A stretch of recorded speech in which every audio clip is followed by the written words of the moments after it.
In this video, I'm going to talk a little bit about abortion, and rather than give my personal thoughts on the issue, I'm instead going to try and offer a way to sort of understand the controversy. I'm going to try and examine why people disagree, and I'm going to try and do this in a way that attempts to be sympathetic towards the different perspectives and tries to see the good and the best in them. This is going to involve focusing a little bit more on the moral philosophy of this issue. I'm going to try and stay out of the political aspects of it. Now, a brief disclaimer to get out of the way right from the start. Obviously, this is going to be extremely limited in its scope. This is a very complicated issue, and I'm not going to get into a lot of the details of it. At times, I'm going to speak in a very general way about the different sides and the different perspectives. But hopefully the general points and the main themes that I bring up will at least be clearly communicated, and hopefully will be helpful in making sense of the general points that I'm trying to get at. So with that said, I want to highlight also that this is just one way of thinking about the controversy. Other approaches are possible, but again, this is a complicated issue, and I can't emphasize that enough. So, with that said, I think the best place to start with this is actually with a rather obvious, but I think important observation, which I don't really think gets enough attention. And this is that the different sides, when it comes to this debate, often appeal to very good and very noble values. On one hand, you have people who appeal to things like liberty and freedom and bodily autonomy, and things like freedom from coercion or freedom from being forced to do certain things. On the other hand, you have people who value things, or rather I should say who emphasize things like life. They emphasize its sanctity and the importance of protecting the innocent or those who are most vulnerable. And it's worth noting that most people don't actually object to these values in and of themselves. Most people would say that these are important things. And what this implies is that the debate isn't about these values per se, but rather about their application. And this brings us to this topic of how we apply moral values. And in a sense, although it may seem fairly simple and straightforward, it can actually be a bit tricky and a bit nuanced. For example, there are many instances where the choices that we are allowed to make are restricted and confined. An example would be, I'm not free to use my body to, say, walk into some medical, facility or into some hospital and, go into some, operating room and start, messing around and dancing and doing silly things like that. I may be free to do that in my own home, on my own property, but I'm not free to do that anywhere I choose. So, and again, I realize this is perhaps a bit of a silly example, but again, it gets at the point that simply applying this concept of choice and freedom isn't this simple, straightforward kind of a procedure. There are some nuances and there are some restrictions. A similar thing could be said when it comes to applying this idea of life and the right to life and the value that we place on life. After all, there are many entities which do not qualify as possessing a right to life. Inanimate objects are obvious examples like rocks and sand and buckets and things like that. But even many living things from a biological standpoint would also not qualify. Certainly bacteria, people would not advocate for their right to life when it comes to plants and fungi and things like that. And what this implies is that simply possessing life from a biological standpoint in and of itself is not sufficient for the right to life to be possessed by these entities. Merely being made of cells and having cells is not a sufficient quality that causes one to possess a right to life. And what I think all of this implies is that we do need to be careful about how we apply the moral values that we hold to, and we shouldn't apply them in an oversimplified and somewhat sloppy manner. To help avoid making mistakes when applying moral principles, I think that there are three key questions that we can ask. The first is, what matters morally? There are a number of things which are presumably amoral. For example, what color eyes you have. You typically wouldn't say that, oh, that's a bad place to live because there are a lot of people with green eyes there. Whereas you may say something like, that's a bad place to live because there's a lot of violent crime.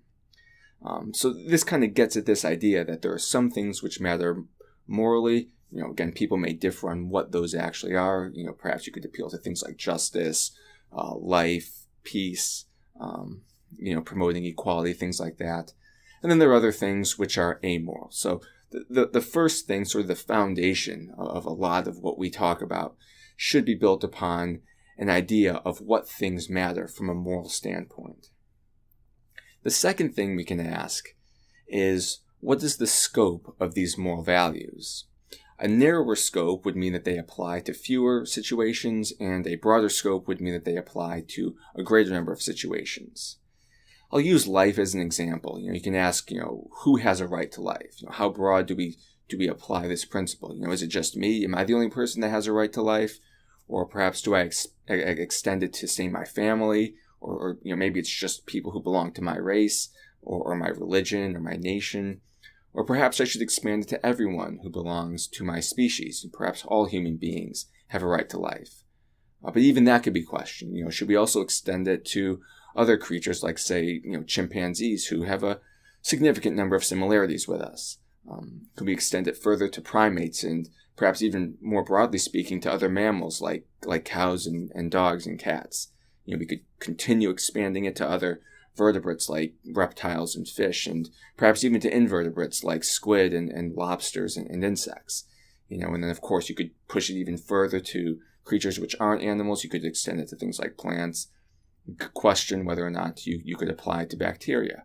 Now, obviously most people wouldn't go that far, but drawing this continuum at least causes us to reflect upon how broad we apply this right to life. And again, gets back to that key issue of what is the scope of the moral values which we have. Once we determine what moral values we have and what their scope is, or what the scope of them are, we can then ask, what do we do when moral values conflict? And this sort of stems from this idea that in a given situation, you can have numerous moral values applying, and that sometimes these moral values kind of pull you in the opposite direction. I'll give you an example. Consider you have a number of people who are very sick, and they need organ transplants to save their lives. You might say, well, it's good for these people to get the health care that we need. It would be good if we could get these transplants, and it would be good if we could save their life. With that said, though, most people would probably object to taking a random innocent person off the street, killing them, harvesting their organs, and then trying to give them to these people to save their lives. Now, what's wrong with this? Well, most people probably wouldn't object to this because they think that providing healthcare is bad. The objection would probably lie somewhere in the realm of, it's wrong to harm an innocent person, or it's wrong to, kill a person and harvest their organs, or to take someone's organs without their consent. Something along those lines. Again, people may disagree, but you would notice here that, again, there is sort of that moral tension. On one hand, you do have to acknowledge the good that is occurring when people get the medical care that they need, but people would also simultaneously say that you can't do this in a way that harms innocent people. And the fact that you would condemn this act, again, assuming that you do, also implies that you place more weight on the harm done to an innocent person than on the good that can be done to those who need the medical transplants or these medical treatments.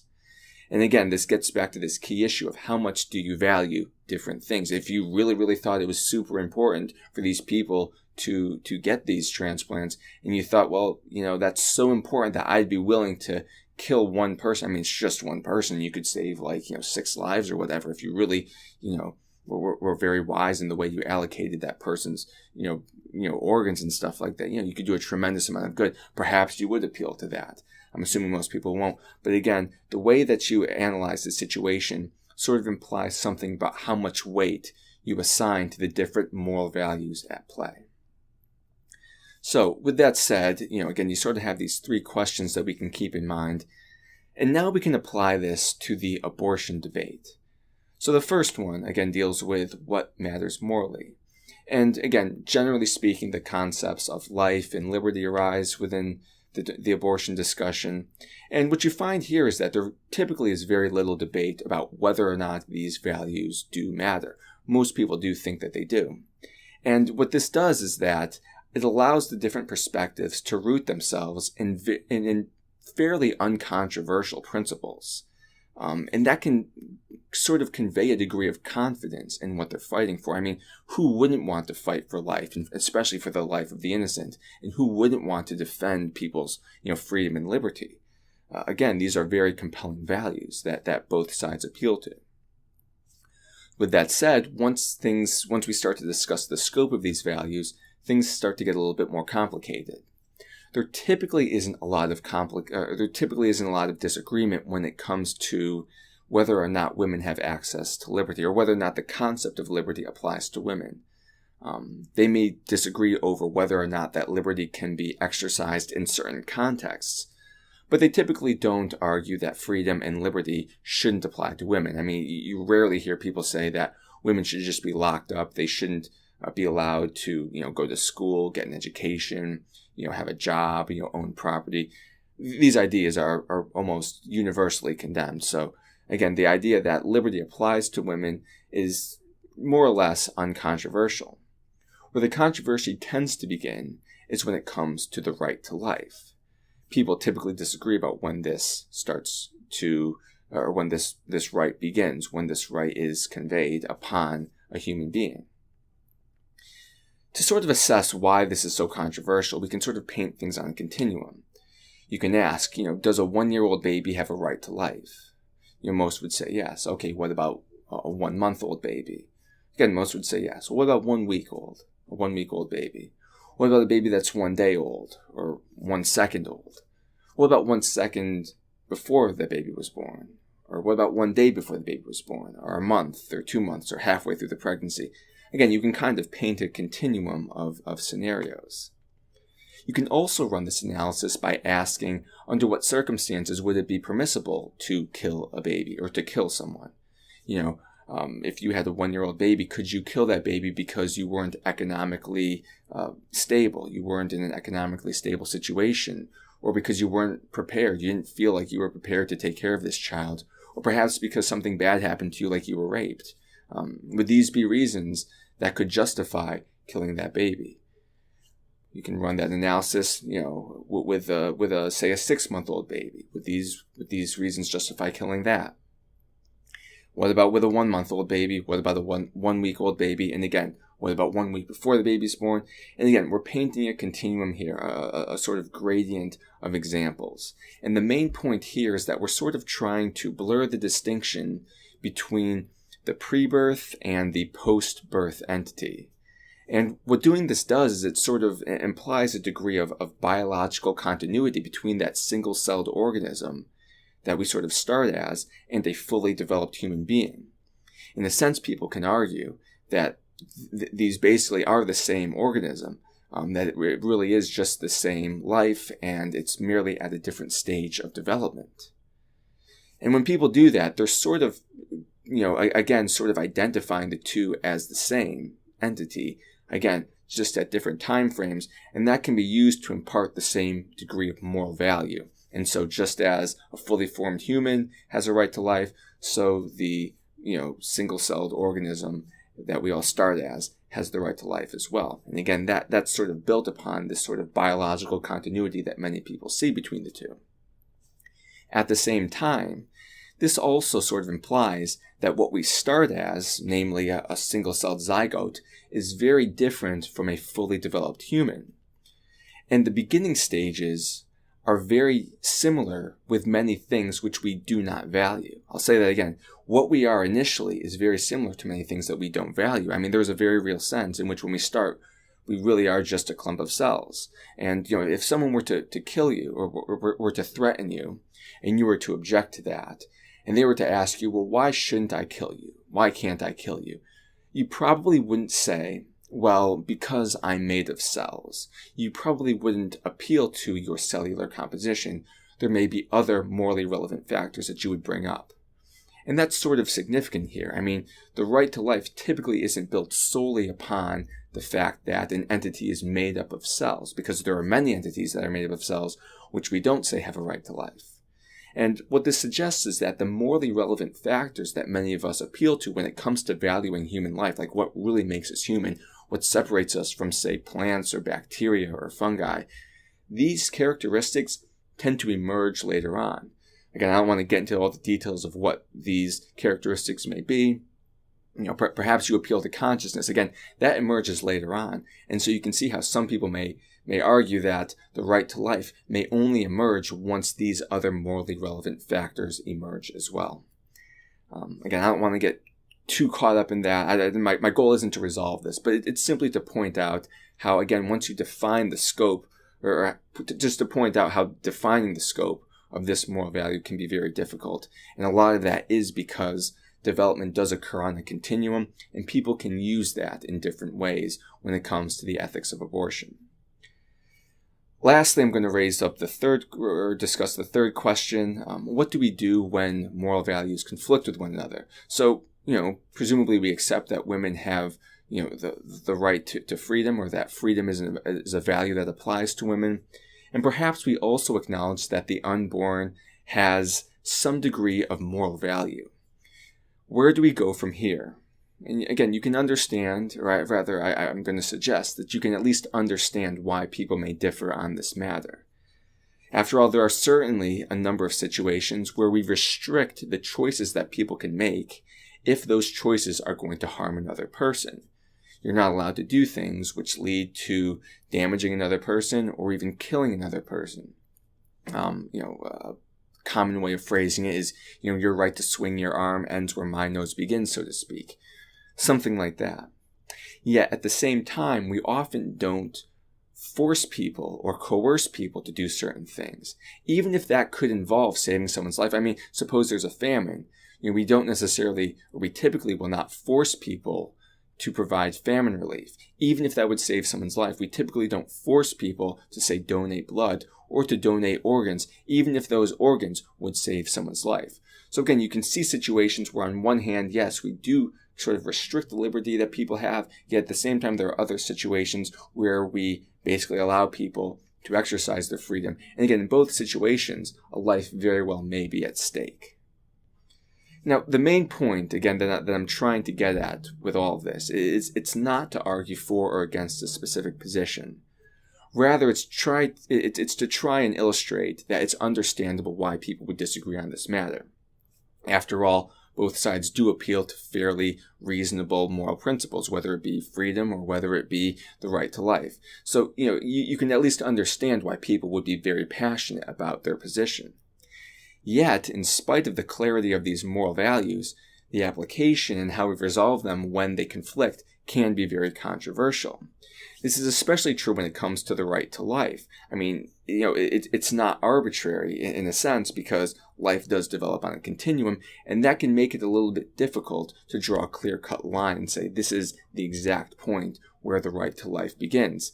And again, I try to suggest that, in a sense, you can draw a degree of biological continuity between a single-celled organism and a fully formed human, yet at the same time, the qualities that we have very early on in development typically aren't associated with moral value, as we can see with many other creatures which are made of cells. And again, some people would argue that, that cellular composition in and of itself doesn't possess moral value. Again, I don't want to get into the details of this, but I do want to, again, highlight the point that because development occurs on a continuum, that's sort of what gives rise to the controversy that surrounds when the right to life emerges.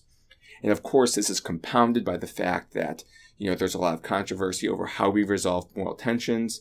Again, most would agree that women do have freedom, but there are some legitimate questions about how freedom sort of conflicts and how we sort of resolve the tensions that emerge if, in fact, the preborn or the prenatal entity, again, whatever you want to call it, if that does have a right to life. Again, resolving all of these issues kind of working together can be somewhat challenging. And hopefully, what I've said at least sort of paints with a broad picture why this would be a controversial issue. Obviously, you can add to this a lot of what goes on in the political realm. combined with media bias. And, it's unsurprising to me that this is a very heated issue and that people, come to very different conclusions, yet feel very passionate about what they stand for. So that's pretty much it for this video. Again, hopefully the general points that I've brought up, make sense and, are at least somewhat helpful. Again, the details aren't quite as important. Again, I don't want to really resolve or solve this issue. But hopefully this is at least giving people some context for understanding the disagreements that we have, and hopefully this can at least promote a bit of understanding when it comes to, when people disagree and even debate these topics. I would also like to sort of throw out a few questions.